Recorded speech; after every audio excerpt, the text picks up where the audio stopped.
Assalamualaikum warahmatullahi wabarakatuh. Alhamdulillah wassalatu wassalamu ala sayyidina Muhammad Rasulillah wa ala alihi wa sahbihi wa mawala. Asyhadu an la ilaha illallah wahdahu la syarikalah wa asyhadu anna Muhammadar Rasulullahilladzi la nabiyya ba'dah. Amma ba'du, faqad qala ta'ala fil Qur'anil Karim. A'udzu billahi minasyaitonir rajim. Bismillahirrahmanirrahim. Wala ta'kulu amwalakum bainakum bil batil wa tudlu biha ilal hukami litakulu fariqam min amwalin nasi bil ismi wa antum ta'lamun. Shadaqallahul azim. Segala panjatan puji dan syukur mari kita haturkan kepada Allah Subhanahu wa taala. Shalawat beserta salam semoga tetap terlimpah selamanya kepada Nabi Muhammad sallallahu alaihi wasallam, kepada keluarganya, para sahabatnya, tabi'in, atba'ut tabi'in, semoga juga sampai kepada kita semua sebagai umatnya. Dalam kesempatan ini, saya akan mengambil tema internalisasi makna saum dalam kehidupan sehari-hari. Saum, sebagaimana yang sudah kita ketahui, berarti menahan. Secara etimologis, saum itu menahan. Kalau secara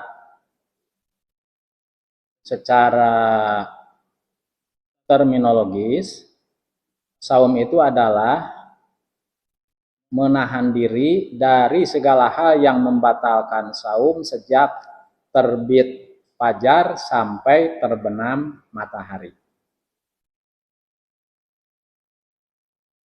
Saum kalau dalam ilmu fikih itu ada cara-caranya, ada teknisnya, ada hal-hal yang membatalkan saum sehingga harus diqodho nantinya.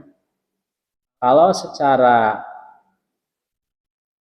makna saum yang diinginkan dari arti saum yaitu menahan, bahkan kalau dalam saum secara terminologis menahan dari semua yang membatalkan saum, maka saum itu seyogianya diinternalisasikan atau dipraktekkan dalam kehidupan sehari-hari. Saum secara fikih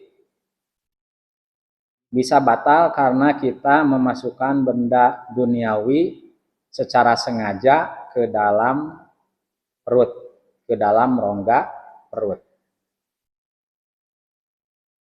Di samping hal yang bernilai fikih tersebut, ada hal lain yang bernilai internalisasi atau penghayatan atau keihsanan dari saum itu.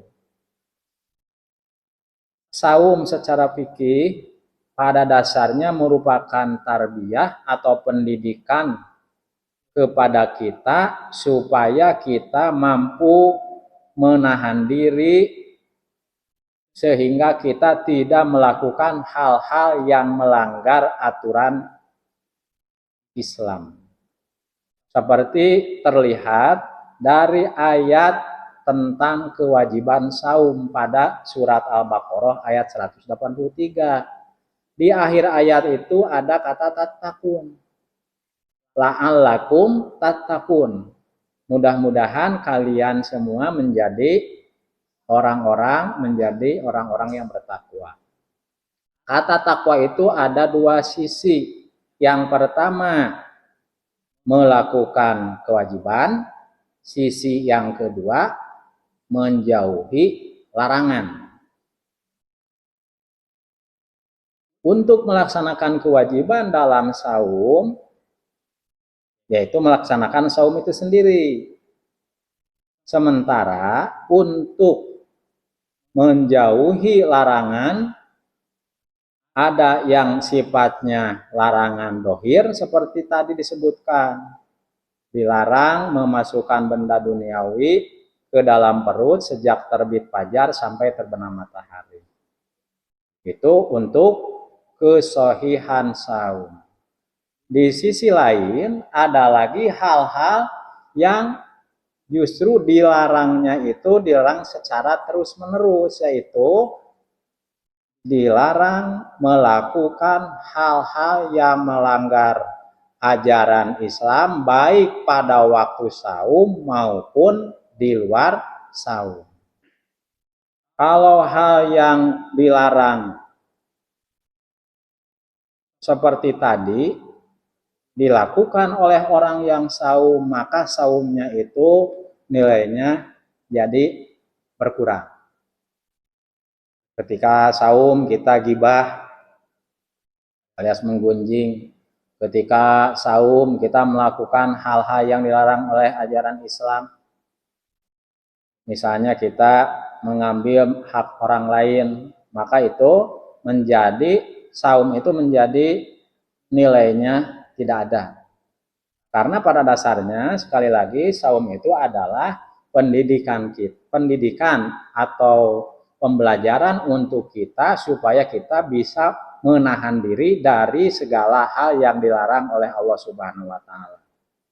Bahkan kalau dilihat dari sambungan tema saum dalam surat Al-Baqarah ayat 188, kalau sebelumnya temanya tema saum, dalam ayat 188 ini disebutkan wala ta'kulu amwalakum bainakum bil batil. Dan janganlah kalian memakan harta kalian di antara kalian semua dengan cara yang batil, dengan cara yang melanggar aturan.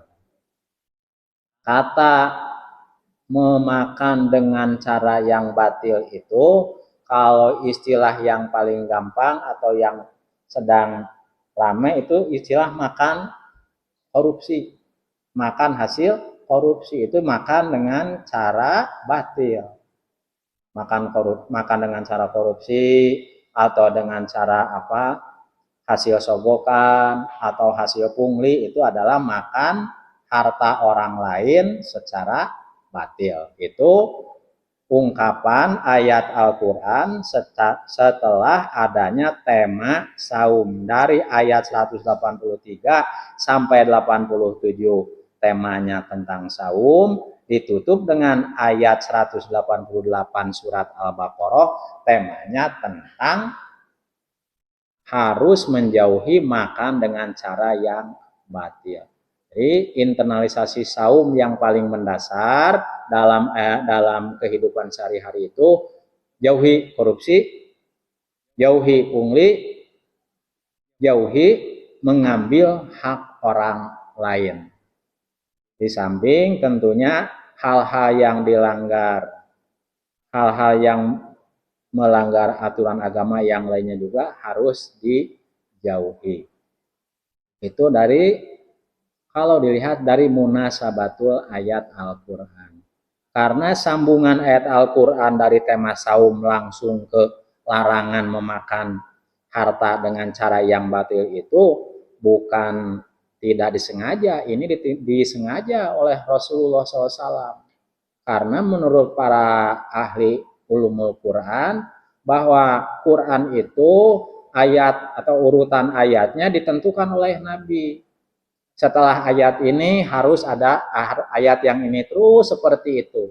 Jadi penentuannya ditentukan langsung oleh Nabi Muhammad SAW yang tentunya menentukan urutan ayat Al-Quran itu melalui wahyu yang disampaikan kepada Nabi Muhammad SAW.